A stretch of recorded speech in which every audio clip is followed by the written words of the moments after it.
What's up, math scholars? Mrs. Harp here. We are doing a 7.3 to 7.5 study guide video. I have a bunch of second period scholars here smiling, looking excited. Who's excited to do math?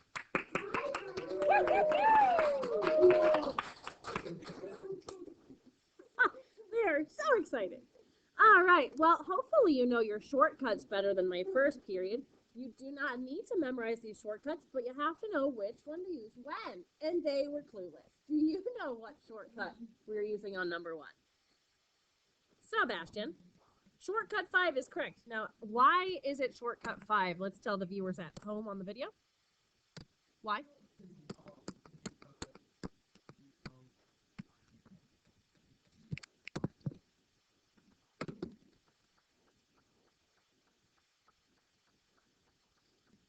Right. The 5 and 2 being multiplied here makes a geometric sequence. And Sebastian said because this is a 14 and not an infinity, that's why it's a finite geometric. So let me jot the shortcut on the screen for the viewers at home. It's A1 and then 1 minus r to the n over 1 minus r. Now, I also had scholars first period not know what r or n mean. What does r mean? R means constant multiplier, so that's going to be your 2. The 5 here is going to be your A1, and n is how many terms in the sequence. You can get that by doing 14 minus 1 plus 1. So it's just 14 terms in the sequence. That's n. So here's my setup. A1 is 5. 1 minus r is 1 minus 2. N would be a 14, and then 1 minus 2. My advice is definitely use that fraction button on the calculator, alpha x, or alpha y equals number 1. Take a second and type it in if you haven't typed it in yet.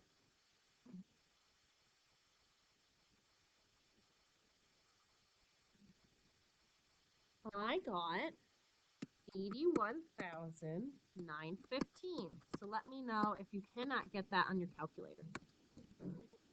All right, we're back. Number 2. What shortcut do we think we're using this time? There is no such shortcut 7. I heard someone whisper 7. It's 6 because it is an infinite geometric sequence. It's the only one where you would ever see an infinity at the top of your sequence. So let me jot the formula down for the people at home. It would be an A1 on top and a 1 minus r on bottom. So all in all, it's a much easier formula to use than number 1 was. Do we know what our first term would be? The 5. And then do we know what the r would be? The 4/8. And again, I'm going to encourage you to use that shortcut button. So type it in if you have not typed it yet. Did I say the shortcut button? I meant the fraction button. I got, and this was shortcut 6, by the way. Shortcut number 6. I ended up getting a 10. Number 3. Which shortcut are we using this time?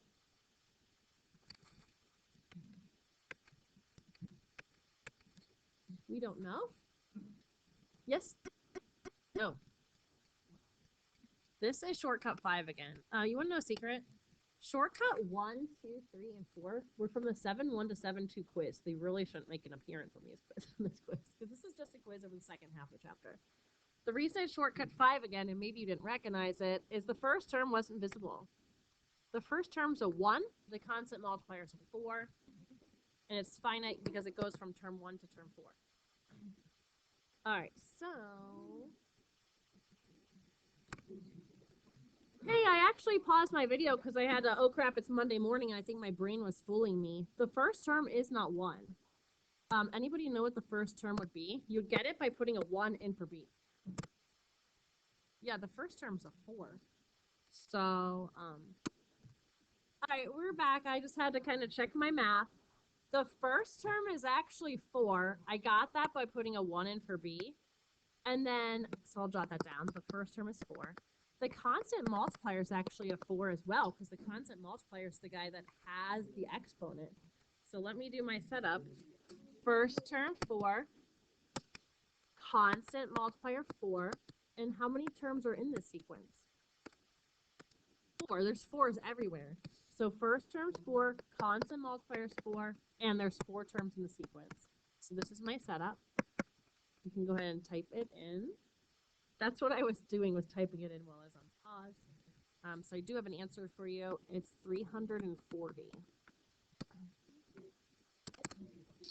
In a financial deal, you are promised $500 the first day. Each day after that, you're receiving 45% of the previous day's amount. Do you think this is an arithmetic situation or a geometric situation? It's geometric. So let me set up what our formula is going to look like.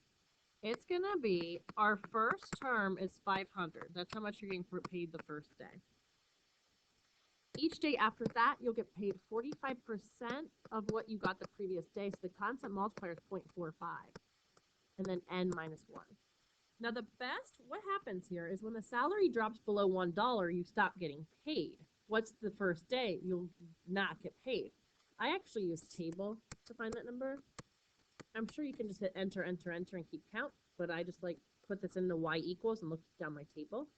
Did any group figure out what day you would first be receiving no payment? What did you guys get? Day 9. That's what I got. Yep. So on day 9, no payment. Now, not a lot of people read this last part of the question. What is your total income?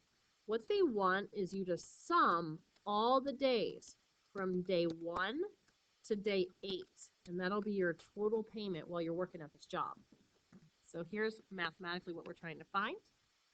Day 1 to day 8 of this geometric equation.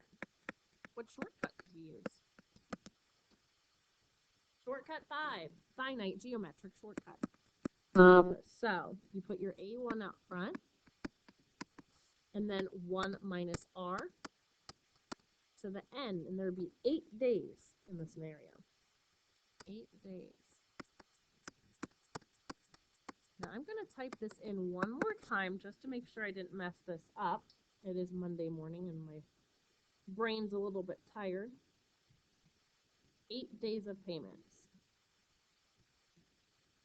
Yep, I'm okay. 907.56.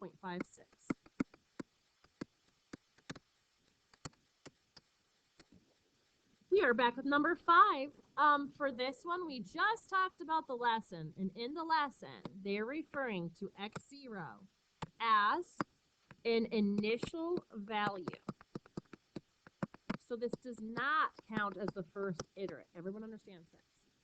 This would count as the first iterate. This would count as the second iterate. This would count as the third iterate. We're not going to count that -2 as the first. All right, so put a -2 in for x, and what would that give you mathematically? That's going to be x1, or our first iterate. 9, do you agree? Then we'll put the 9 in for x, making it a -9 plus 7, and so that would be -2. I'll just write my work down so I know what I'm doing.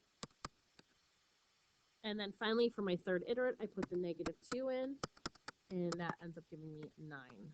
So it's kind of weird. It just goes back and forth from -2 to 9 forever. So there's your third iterate. This time it's the marching band problem. I chose to do a recursive sequence for this one. At the beginning of the first year, our marching band had 200 kids. Each year after that, 20% of the kids would graduate. So you know what I would need to multiply by to figure out how many would stay in the band? If 20% leave the band, how many percent stay in the band? 80%. So 80% are going to be in the band next year by not graduating, and 50 kids are coming in. And I guess nobody's quitting. So let's go ahead and find out how many kids will be in band at the start of year 3. I type 200 enter to initialize my sequence.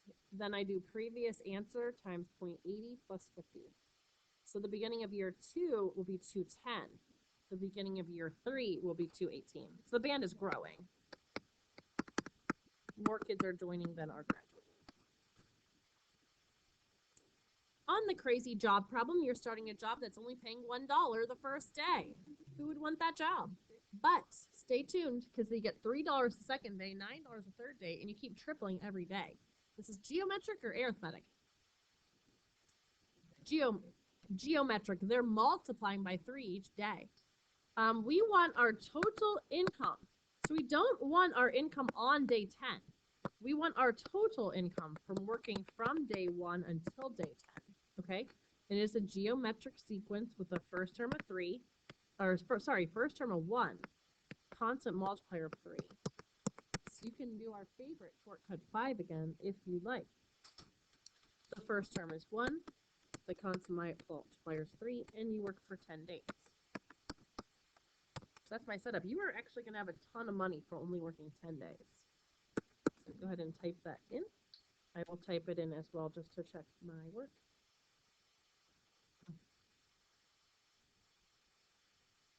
I got 29,524, so definitely not shabby for only 10 days work.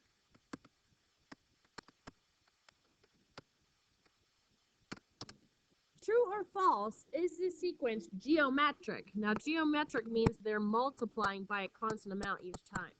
What are they doing here? They are adding 4 each time. So is that geometric?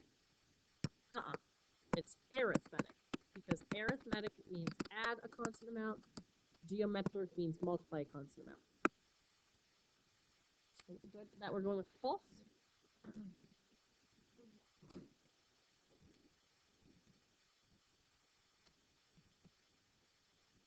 Number 9, we're finding a rule for geometric sequence. That's going to be this box right here. And I'll write it on my screen for my viewers at home. So your geometric rule is AN equals A1. That should be an A1. I don't like my handwriting on this thing.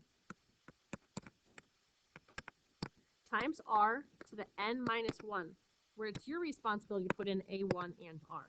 Now, sometimes they provide you with everything you need. Sometimes they do not. So what are they providing us with here?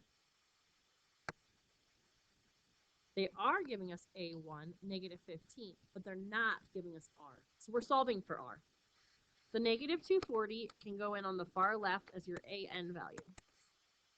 A1 can be the negative 15. The R is what we are solving for, and our N value is going to be that 5, because the fifth term was negative 240. Let's solve this for R. We can start by dividing both sides by the negative 15. It's not wanting to write right here. It's like it froze itself. I'm going to pause my video and I think my screen's froze. This is bad. I hope I don't lose my whole bit. All right, we're back. Let's try to divide by the negative 15. This would be R to the 4th because 5 minus 1 is 4. I think this is 16, right? You can finish it off with a cube root, a 4th root. And technically a 4th root has 2 answers. So technically we could go with plus or minus 2. If you just went with positive 2, that's okay too. So my final answer has the A1 in the A1 slot, negative 15, and has the R in the R slot. Now it's going to be super awkward putting a plus or minus there. So let's just go with the positive. That's our answer. 10, super similar. We're using that same exact formula, so let me write it down. A1 looks like is what we're going to be solving for because they are giving us the R. So I can put that 768 in for AN. I'm going to be solving for A1. R is going to be a 4, and my N value is going to be a 5. And my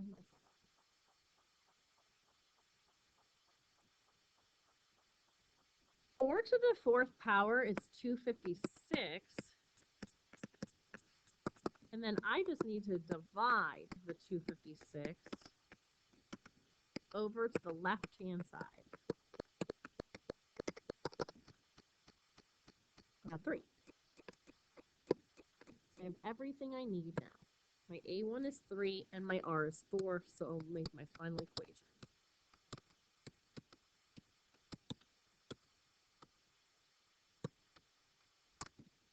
This is another recursive sequence where they initialize the first term. Now, I am going to count this guy as my first term, unlike the iterates where it's an initial value. I'm going to count that as my first term.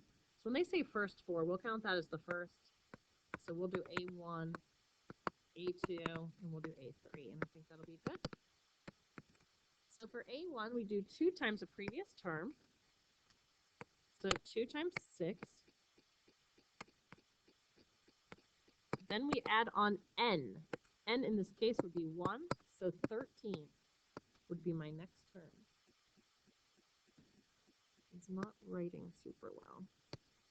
For the next term, 2 times the previous term, 13, plus n, which since we're on A2, n is 2. So that's 28. And finally, 2 times the previous term, 28, plus the n value of 3. 2 times 28 plus 3, 59. So I would say the first 4 terms are 6, 13, 28, and 59. All right, well, that's it. Stay tuned because there's going to be a second study guide and a second study guide video tomorrow. And there's no homework other than maybe finishing up late chapter 7 homeworks and getting your Ed puzzles done. Thanks for watching the video.